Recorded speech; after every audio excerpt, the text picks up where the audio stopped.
새로운 면모는 짧은 시구로 그림의 흥취를 돋우어내는 그의 시에서 엿보인다.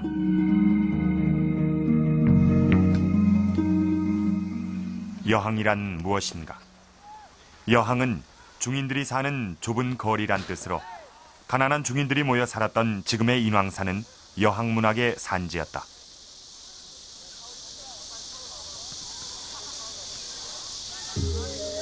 이인문과 김홍도 등의 화원들의 그림 속에서 발견되는 그들 가난한 여항문인들은 신분제의 벽과 서민들의 생활을 사실적으로 토해냈다.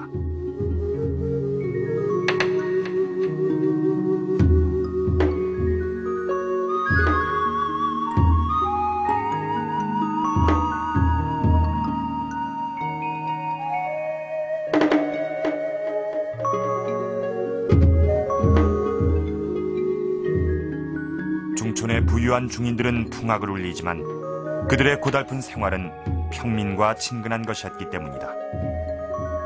이후 점점 확산돼 근대 시민사회의 싹으로 자라났던 여항문화운동.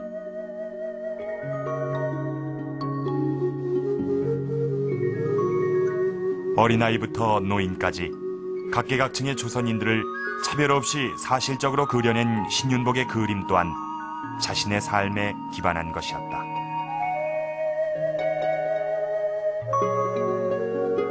당시 18세기에서 19세기로 그리고 19세기가 20세기로 사회가 이렇게 바뀌어가는데 그 바뀌는 과정에 조선적인 문화에서 근대적인 문화로 바뀌어가는 과정에 드러난 여러 가지 사회상과 인간의 심리 상태까지를 아주 정밀하게 사실적으로 그리고 있다는 데 큰 의미가 있다고 봅니다. 그러나 도시의 유흥문화는 점점 퇴폐적으로 흐르고 있었다. 중국으로부터 남녀 간의 성행위를 그린 춘화가 수입돼 기방을 통해 확산됐다.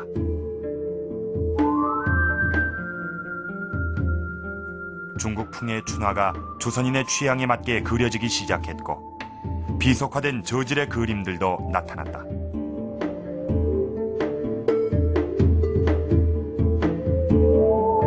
결국 찰나적으로 감각적으로 흐르는 퇴폐 문화를 막기 위한 문화개혁 운동이 일어난다. 추사 김정희의 등장이었다. 이처럼 신윤복은 19세기의 한양, 변화의 소용돌이 한가운데 서서 이 자유분방한 화가의 눈으로 또 여항문인의 날카로운 눈으로 그림을 그려냅니다. 퇴폐와 문화 부흥이라는 양면을 지니고 있던 당시의 사회상을 극히 사실적으로 표현을 해냅니다. 그래서 그를 진정한 최초의 예술적인 에로티스트 화가라고 불리는 중요한 이유도 바로 이 지점에서 찾을 수가 있을 것입니다. 그러나 그 이후 신윤복은 역사 속에서 사라지고 맙니다.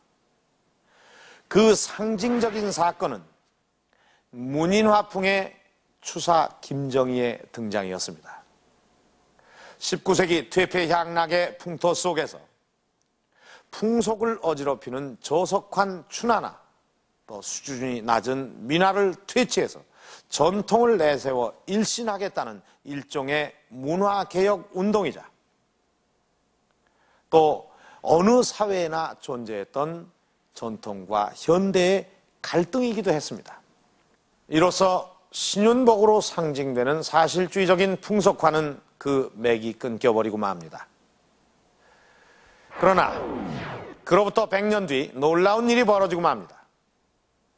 당시 일제 식민 통치 하에서 이 조선 땅을 찾아온 한 일본인, 조선의 미술에 유독 관심이 많았던 일본인 관이하정과 조선인에 의해서 신윤복은 다시 부활을 하게 됩니다. 신윤복 사후 100년 뒤에 불어닥친 신윤복에 대한 열풍을 공개합니다.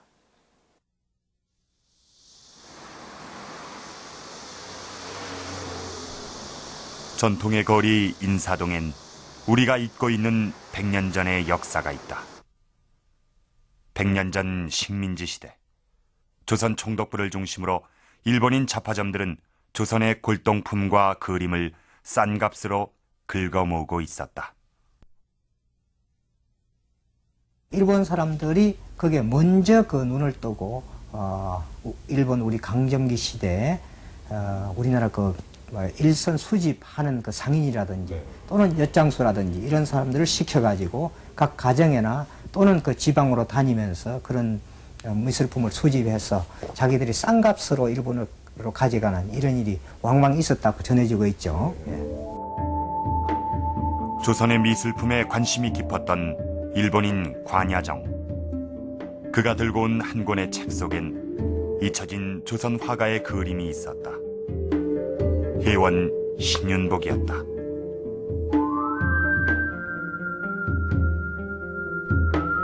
한국 화단의 거장 김윤호의 고백처럼 일본 골동품 상인의 요구로 수많은 춘화들이 그려지고 있을 때였다. 100년 만에 되살아난 혜원 신윤복의 그림은 모사를 위한 춘화의 밑그림으로 쓰이는 오욕을 겪는다. 특히 1920, 30년경에 일본 사람들에 의한 춘화의 수요가 급증했습니다.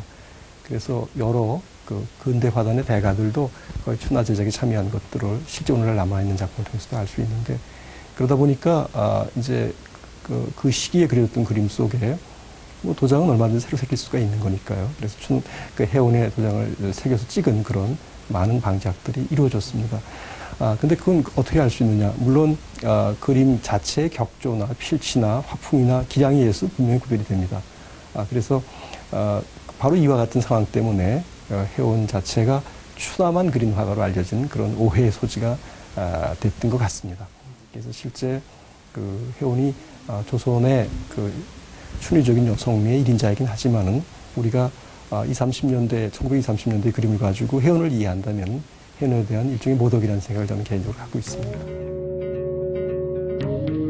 일본인 잡화점들이 인사동 거리를 뒤덮고 있었던 당시 조선인이 운영하는 고 서적상 한남 서림이 등장한다.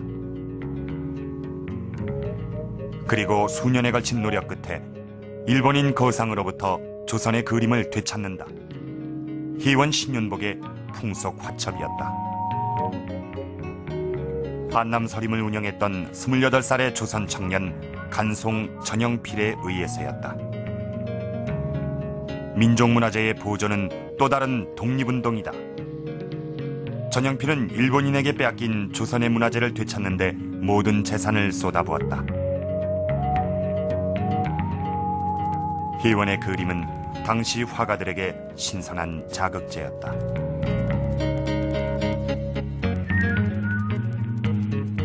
밀려드는 외색풍 속에서 맥이 끊겨가는 한국화의 전통. 조선의 화가들은 혜원의 그림을 보며 발전을 위한 모사를 해나간다.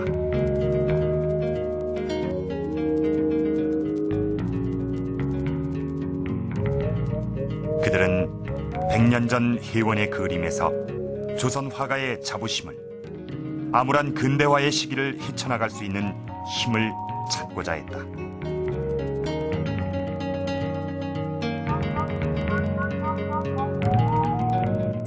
화가가 자기 당대 삶을 그리는 거는 정말 근대 정신의 시작이에요. 근대 정신의 출발이야. 그러니까 우리가 신윤복이 이런 그림을 안 남겼으면 우리가 조선 시대를